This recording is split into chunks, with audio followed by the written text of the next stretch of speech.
You've been conditioned to believe that clarity is king, that if you just explain yourself well enough, your reasons, your feelings, your good intentions, someone will finally understand you, finally respect you, finally love you.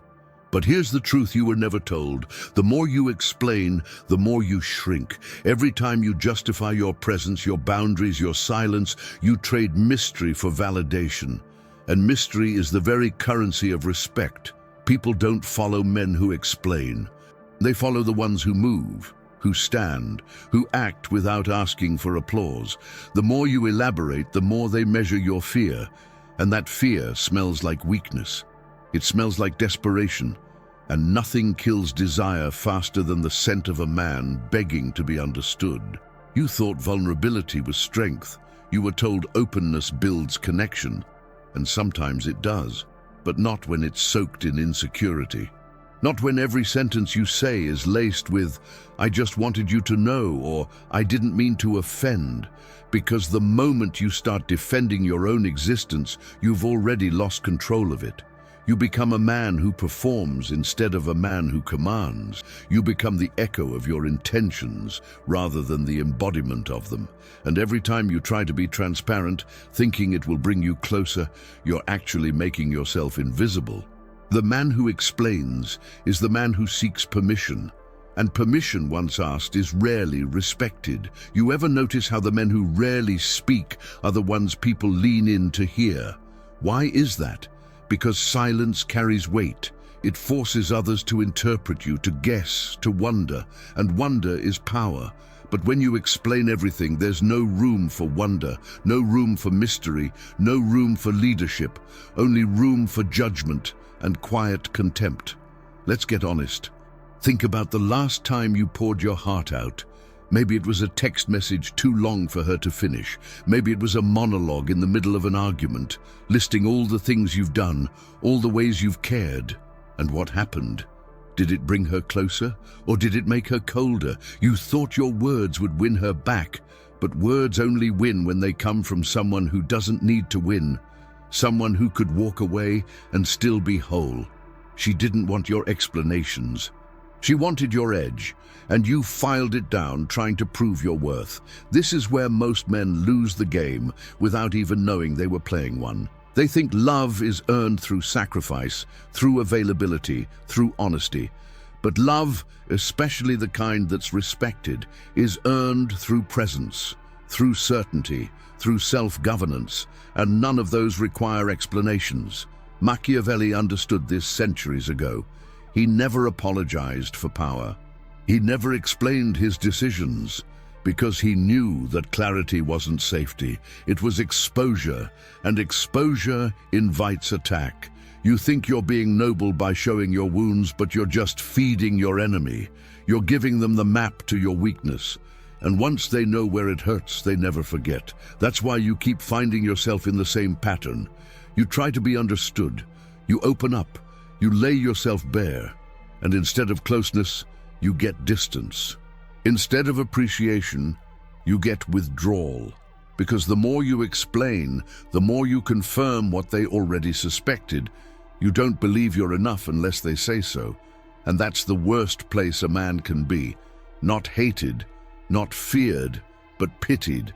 When a woman pities you, she can't respect you. When she can't respect you, she can't desire you.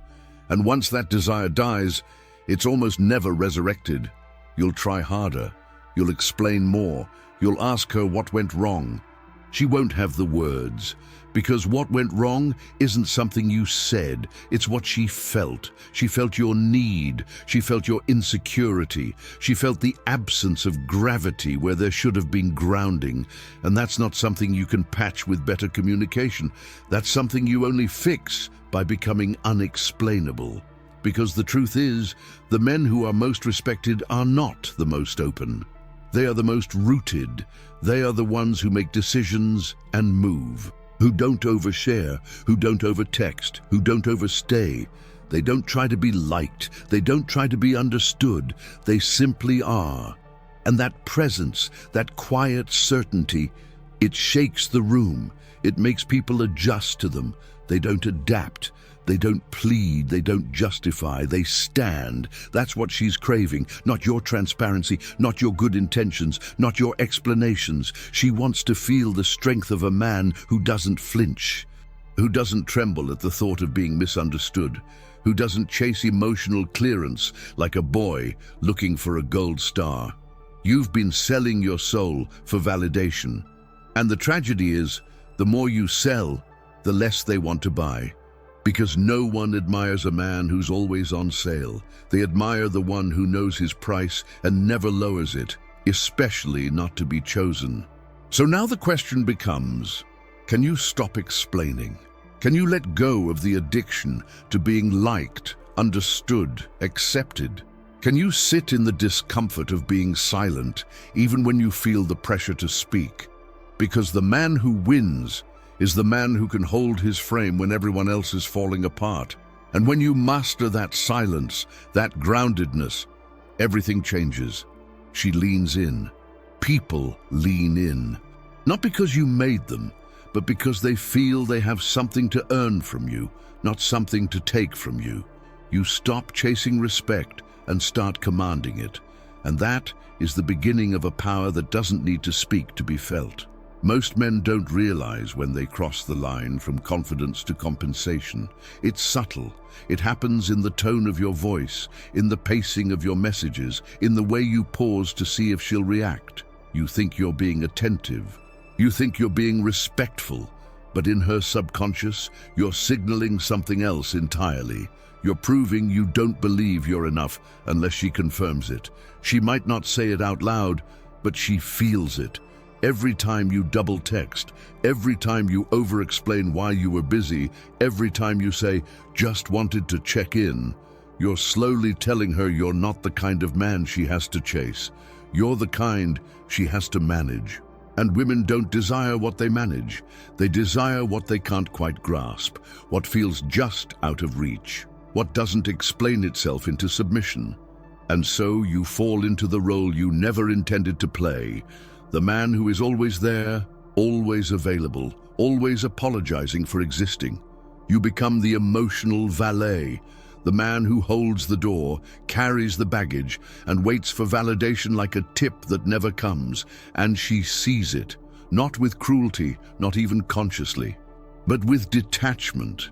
Because women don't fall for comfort, they fall for tension, not anxiety, but challenge.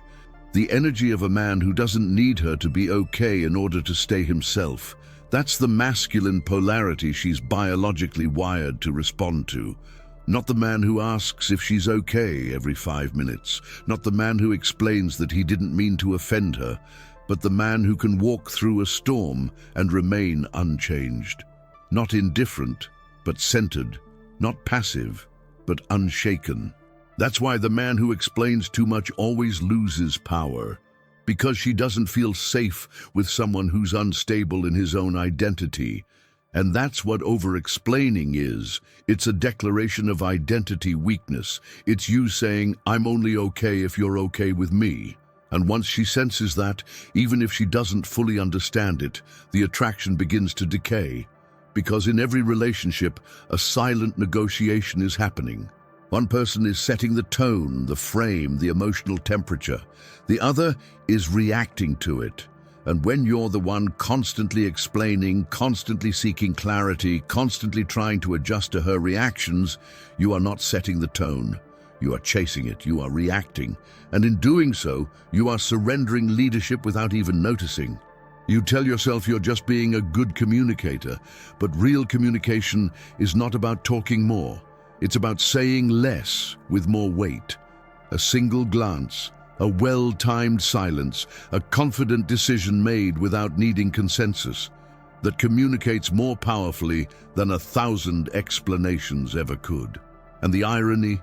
The men who say less are the ones who get asked more. More questions, more attention, more curiosity, because they don't bleed their truth on the table. They make you earn it. And that creates tension, it creates value, it creates gravity, which is exactly what women want to feel. Not pressure, not control, but gravity. A man who can't be moved by moods, by tests, by silence, because yes, she will test you. Not out of malice, out of instinct. She will withdraw, withhold, provoke, not because she wants to destroy you, but because she needs to feel that you won't collapse, that you won't beg, that you won't unravel to prove something you never had to prove in the first place. The moment you start explaining your reactions, you're already submitting. She says, "I just think it's weird you didn't respond right away." And instead of smiling and owning your time, you write paragraphs to justify your silence. She says, "Why are you acting distant lately?" And instead of letting the question breathe, you give a full emotional report as if you're on trial. But you're not on trial. Not unless you put yourself there. And most men do, by default. They think being open will make her feel safe. But what really makes her feel safe is being with a man who is internally anchored, who doesn't flood the space with his reasons, who doesn't weaponize his feelings to negotiate closeness, who simply is, whether she's in a storm or a sunny day. That's the kind of man she dreams about, the kind that makes her wonder what he's thinking, not the kind who tells her every 5 minutes. The kind that makes her earn his softness, not the kind who gives it away like a coupon, hoping it gets redeemed. This is where your transformation begins. Not by talking more, not by being nicer, but by recognizing that true masculine presence doesn't ask for approval. It doesn't submit for clarification. It doesn't shrink under scrutiny. It expands. It expands through posture, through energy, through decisiveness, through silence, through the ability to endure not being liked for a moment, so you can be respected for a lifetime. Because here's the truth, the man who needs to be liked will never be respected, and the man who trades his power for peace will get neither. She may smile, she may say thank you, she may even stay, but she won't feel pulled toward you. She won't feel captivated. She won't feel the mysterious fire that draws her back in the middle of the night when no one's watching. Because she knows, deep down, you've already given her everything. You've already unwrapped yourself, and the mystery is gone, and so is the desire. But if you can hold your frame, if you can stop explaining and start embodying, something changes, not just in how she sees you, but in how the world reacts to you. You stop walking into rooms trying to be accepted. You start walking in expecting the room to adjust. You stop giving away your thoughts to buy attention. You start holding your ground until attention is earned. That shift, internal, invisible, undeniable, is the beginning of true masculine presence. And once you have it, you'll never need to explain again. Because power, when real, doesn't announce itself. It simply arrives. There's something tragic about a man who pours his heart out and still goes unheard. Not because no one's listening, but because he gave his power away before he even spoke.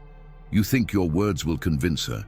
That if you explain just right, if you lay out your heart with surgical precision, she'll finally understand how much you care. But what you don't see is that every time you do that, you become less mysterious, less magnetic, less masculine. You're trying to connect, but in the attempt, you're bleeding out the very thing that made you attractive in the first place, your ability to hold your center, your silence, your depth, because you don't need to say everything for her to feel everything. But you've been trained to think that being transparent equals being trustworthy, that if you just show her all your fears, all your wounds, all your intentions, she'll feel safe and stay. But what actually happens is that she starts to see through you, and not in a good way. Not through your soul, but through your lack of mystery, through your emotional nakedness that was never earned, through your need to be understood instead of your ability to be present. And the moment she sees that, the frame shifts. You're no longer the man who leads the dance. You're the one who follows her rhythm, hoping to be chosen, hoping to be enough. Because make no mistake, attraction is not built on comfort. It's built on polarity, on difference, on a dynamic tension that pulls two forces together, not because they're the same, but because they're opposite. Masculine presence and feminine energy exist in this dance. But if you, as a man, collapse into emotional exposure too early, you blur the lines, and the polarity dies, and it happens in ways you don't even notice. When you explain why you texted twice, when you say, "I just wanted to be honest," as a preamble to your insecurity, when you overanalyze her silence and try to solve it like a puzzle, you're not being emotionally intelligent, you're being emotionally dependent. You're turning her attention into your oxygen. And no woman wants to mother the man she's meant to desire. That's what most men don't understand. They confuse vulnerability with value. They think the more open they are, the more they deserve love. But love doesn't work like that. It's not a transaction. It's an energetic pull. And that pull only happens when she senses you don't need her validation to stand tall. Let me be clear. Vulnerability has its place, but it's not at the beginning. It's not your introduction. It's not your default. Vulnerability without strength is not bravery, it's desperation. And she can smell it the same way a lion smells weakness before the first bite. It's not about cruelty, it's about nature. And nature doesn't reward the emotionally exposed. It rewards the emotionally anchored. A man who speaks little but with gravity commands more attention than one who spills his heart out to be liked. The reason? Silence creates space. Space creates tension. And tension creates attraction. That's what she wants to feel. Not pressure, not pity, not your need, but your presence. The kind of presence that makes her lean in, that makes her curious, that makes her chase you. But when you explain yourself too much, you remove the chase. You remove the gravity. You remove the thrill. And what's left is a man who gives everything and wonders why he gets nothing in return. She didn't leave because you were too kind. She left because you were too available, too predictable, too eager to be understood instead of being respected. And here's the truth no one tells you. If you're not willing to be misunderstood, you're not ready to lead.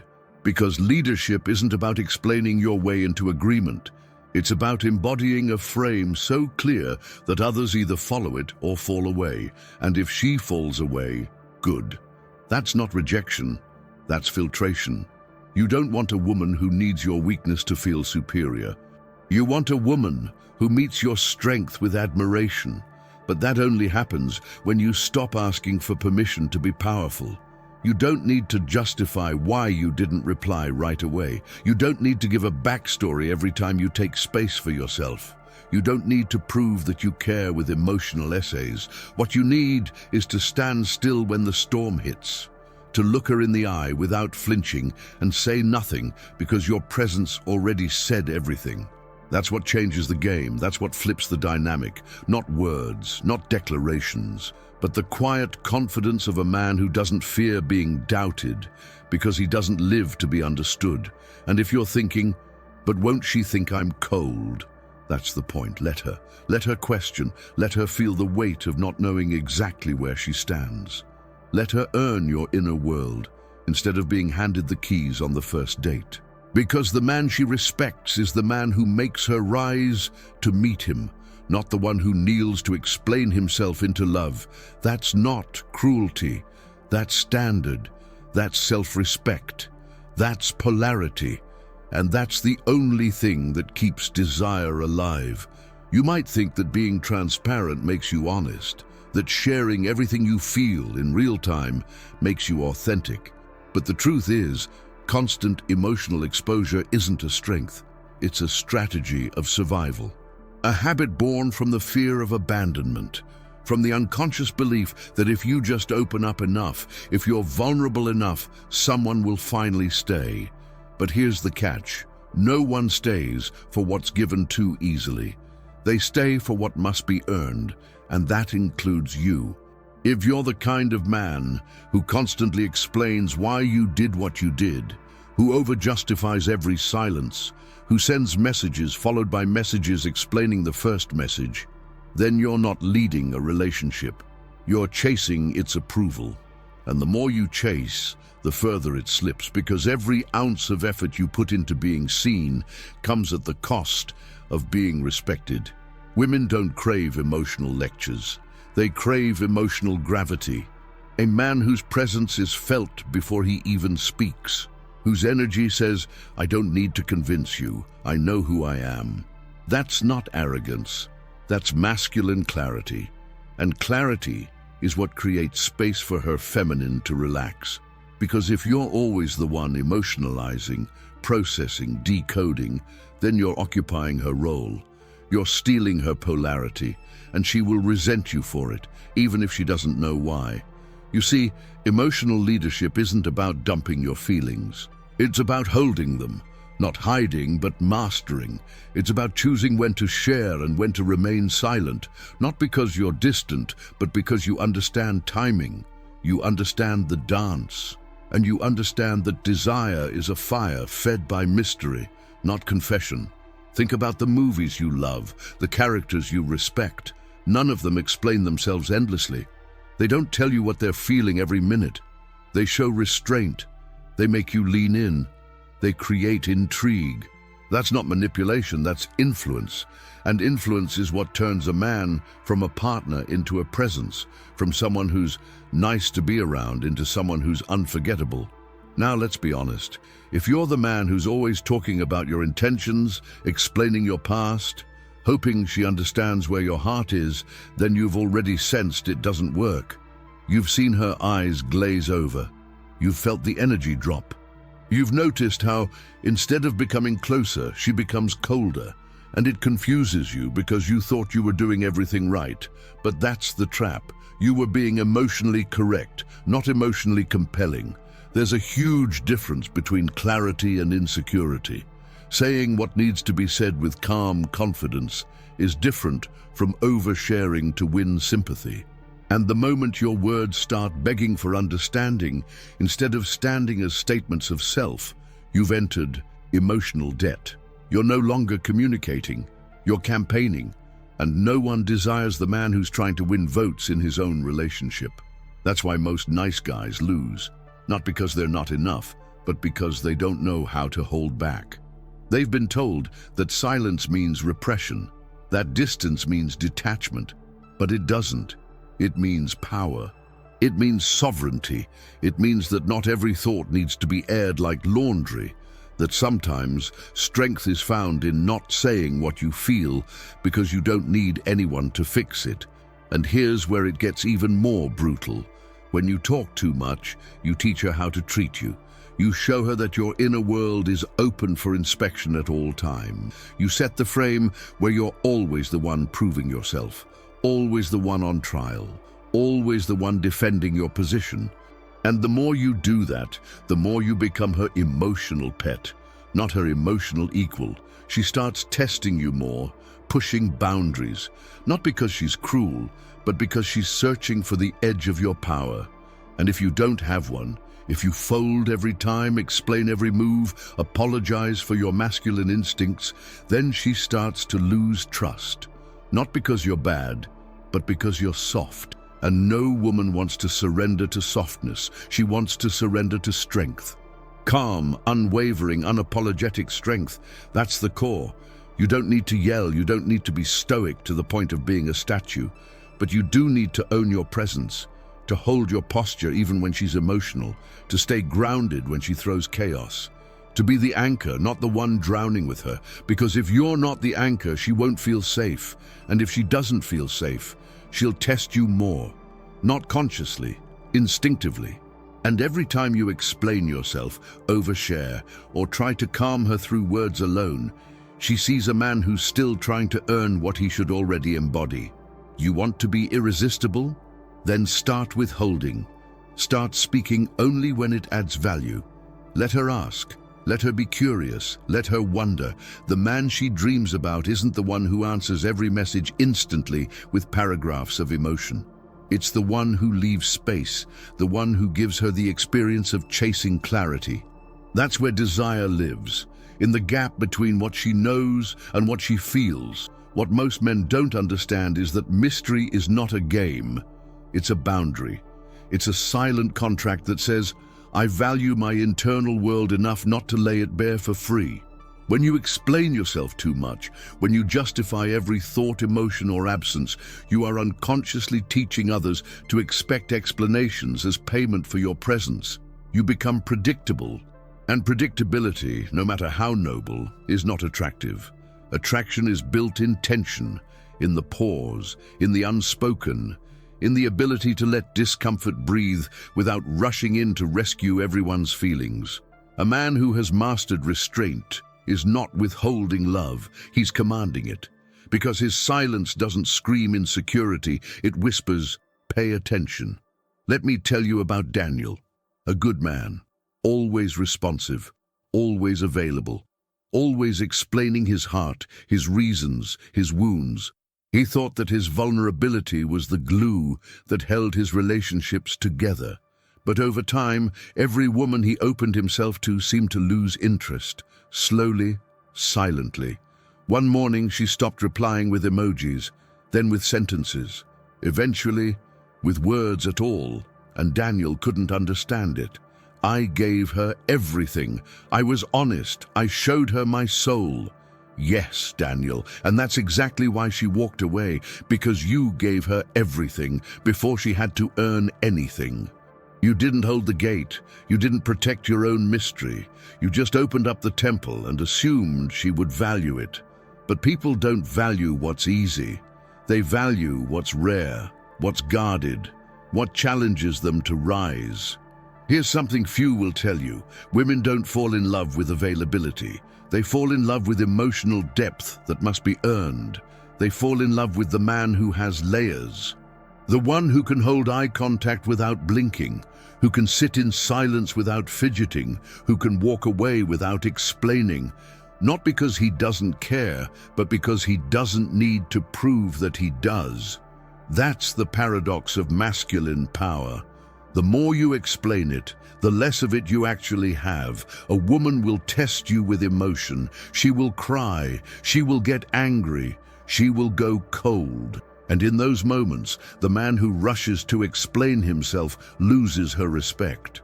But the man who listens, who breathes, who speaks once, calm, firm, without seeking approval, he is the one she remembers. He is the one she wonders about. Because his energy says, I know who I am, even when you don't. That's not emotional detachment. That's emotional leadership. We live in an age that glorifies communication. Every influencer, every relationship guru talks about openness, about expressing your feelings. But few talk about the art of holding your truth without broadcasting it, about the strength it takes to feel something deeply and still choose to speak with precision, not impulse. This isn't about silence, it's about sovereignty. And here's a raw truth that might sting. The more you explain yourself, the less you are believed. Why? Because desperation leaks. It smells like doubt, and people don't follow doubt. They follow conviction. That's why Machiavelli never explained. He acted. He moved in silence, then let results speak, because he knew that power is never in what is said. It's in what is understood without saying. Imagine a king entering a room. He doesn't announce who he is. He doesn't give a speech. His presence alone alters the atmosphere. Why? Because he doesn't ask to be seen. He expects to be. And because of that, he is. That's the kind of man you must become. The kind who speaks with his actions, not his justifications. The kind who knows that his value is intrinsic, not something that needs to be debated, defended, or displayed. You want her to desire you. Stop proving you're worthy. Become worthy. In silence, in action, in the way you carry yourself when no one is watching, in the way you handle rejection without chasing, in the way you let people misunderstand you without rushing to correct them. That is power. That is command. That is how you exit the cycle of emotional servitude and enter the realm of influence. So the next time you feel the need to over-explain, pause. Let the discomfort teach you. Let the silence stretch. Let her wonder what you're thinking. Because wonder creates intrigue, and intrigue births desire, and desire, not pity, is what keeps a woman tethered to your presence. Never forget, when you act from a place of emotional hunger, your actions become pleas, not commands. But when you move from grounded stillness, even a whisper from you echoes like a roar. That is the difference between the man who explains and the man who imposes meaning without needing permission.